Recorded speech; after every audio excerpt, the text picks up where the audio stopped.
नमस्ते दोस्तों, कैसे हैं आप सब आनंद से होंगे और राजनीतिक समाचारों के चटकारे ले लेकर मज़े ले रहे होंगे आप लोग भी। आजकल सोशल मीडिया पे बहुत ज़बरदस्त धूम मची हुई है, या तो लाल सिंह चड्ढा वाले बहिष्कार ट्रेंड की, जो लगातार आगे पीछे चलता आ रहा है। अभी पठान, कभी कपिल शर्मा और कभी अभी आजकल नई उस सीरीज़ में आ गए हैं ऋतिक रोशन, और हाल फिलहाल जो घायलों के गए अनुराग कश्यप और तापसी पन्नू। ये तो है ही बात। और दूसरी तरफ एक बहुत ज़बरदस्त दिल्ली सरकार, घोटाला करो, घोटालेबाज मत बनो और इल्ज़ाम लगाओ सीधे मोदी पर। मतलब पत्थर आसमान में उछालो, पलट के खुद ही पे गिरे। हालात बड़े विकट हैं। देश को एक अलग नैरेटिव से चलाने की कोशिश की जा रही है सब तरफ से। आज मैं किसी चैनल पर देखता, अनुराग कश्यप अपने बयान दे रहे हैं, मतलब जनता को समझ रहे हैं भेड़ बकरी हैं और हम बने अपने बूते पर। वो कहते हैं हमारी फिल्म आपको देखनी है, देखो, नहीं देखो मत देखो। किस दम बूते पर वो कह रहे हैं? कि कुछ ऐसी ताकतें यहाँ काम कर रही हैं जो उन जैसे लोगों को बैकबोन देती हैं, और ऐसी ही ताकतें आज मनीष सिसोदिया के पास पहुंची हैं कि साहब आप बीजेपी में शामिल हो जाओ और आप इन सब पापों से फ्री हो जाओगे। फिलहाल ईडी और सीबीआई का डंडा बीजेपी की ओर नहीं चला है, लेकिन इसकी संभावना बहुत दूर नहीं है। ये बात सही है। और पार्टियां भी कहती हैं हम लोग अगर भ्रष्ट हैं तो भाजपा क्या दूध धुले हुए हैं? नहीं है। बात सही है, क्योंकि राजनीतिक उद्गम सबका एक सा है। कुछ शीर्ष पदों पर बैठे हुए लोगों से आप ये उम्मीद करते हैं और उनकी ईमानदारी पर कोई संदेह नहीं है, नीयत पर संदेह। लेकिन पूरा सिस्टम, तंत्र तो वही बना हुआ जो 75 सालों में बनाया गया है नेहरू, गांधी और गांधीयन अप्रोच ने। हमको वही तैयार किया गया जो हम बनाना चाहते थे। मतलब भ्रष्टाचार एक शिष्टाचार बन गया है, और शिष्टाचार की परिकाष्ठा आज मनीष सिसोदिया ने, महाराणा प्रताप के वंशज, सिसोदिया वंश के महाराणा प्रताप थे, ये बात सही है। और मनीष सिसोदिया भी कहीं वंशज में हो सकते हैं, इसमें कोई गलत बात नहीं है। लेकिन वो जिस तरह अपने आप को शहीद आजम बनाने की कोशिश कर रहे हैं, ये style Kejriwal style of politics है। मतलब आप एक चूहे को हल्दी की गांठ मिल गई और आप बन गए पंसारी। दिल्ली स्टेट जो एक शहर से बड़ा स्टेट नहीं है, पूर्ण स्वायत्त शासी नहीं है, बावजूद इसके आप उसके मुख्यमंत्री हैं। आप वहाँ काम करने की बजाय विदेशों में न्यूज़ चलवा रहे हैं, छपवा रहे हैं। मैं खुद न्यूज़ चैनल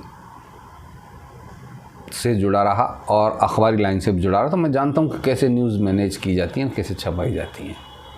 ये सारी व्यवस्थाएं सब होती रहती हैं।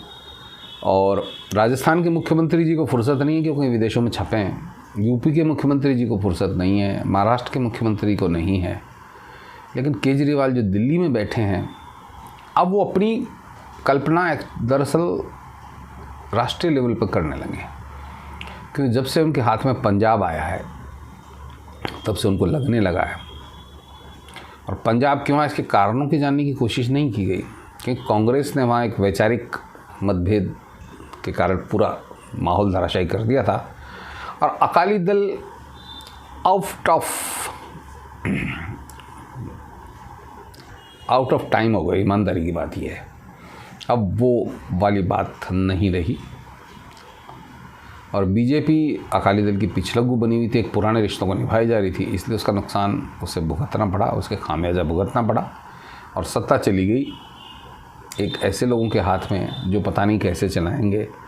मतलब एक चाकू कई बार बच्चे को दे दिया जाता तो वो खुद काटता है कि दूसरे को काटता है, ऐसा पता नहीं।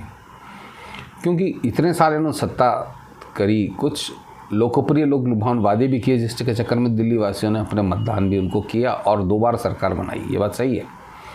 लेकिन वो सरकार उनको वहाँ चलाने के लिए बनाई गई है, ना कि इधर उधर और कमाई के जुगाड़ करने के लिए। और केजरीवाल वित्तीय सेवा के अधिकारी रहे हुए हैं, तो कहाँ कहाँ लूप होल्स हैं उनको जानते हों, और उन लूप होल्स में से पोल पट्टी निकालने की कोशिश भी कर रहे हैं। कुछ कमाया भी है उन्होंने, नहीं तो कहीं वैगन आर में चलने वाला मुख्यमंत्री आज पूरे सरकारी लवाजमे के साथ चलता है और अपने आप को प्रधानमंत्री के बराबर समकक्ष समझता है। तो ये जानबूझ के चलाया गया एजेंडा। अब मनीष सिसोदिया ये नहीं बताएंगे कि बीजेपी की तरफ से किसने उनको ये ऑफ़र किया कि आप बीजेपी में शामिल हो जाओ, आपको तोड़ दो, हम आपके सब माफ़ कर देंगे। चूँकि ऐसा कोई तथ्य है ही नहीं, वो सिर्फ शहीद होने की कोशिश कर रहे हैं कि नहीं साहब हमारे पास ऐसा ऑफ़र भी आया था, हम जाएंगे नहीं। तो स्थितियाँ बड़ी विकट हैं और पॉलिटिक्स में इस तरह के ड्रामे आए दिन आपको देखने को मिलते रहेंगे। क्या दिल्ली वुड, क्या बॉलीवुड, ये दोनों वुड तमाशों के लिए मशहूर हैं और इनमें सबसे बड़ा चेहरेवती अच्छी तरह जो काम करता जा रहा है, जो काम होता जा रहा है, उसकी हम तारीफ़ करते रहें, अच्छे लोगों के साथ लगे रहें, गलत लोगों का बहिष्कार नहीं करें, तो उन पर मुंह तो बंद रखें, तब अपना काम हो जाएगा। तो आज के लिए इतना ही, अगली बार फिर मिलते हैं किसी नए विषय के साथ। कुछ अचानक दिमाग में कुछ चल रहा था जो मैंने दे दिया।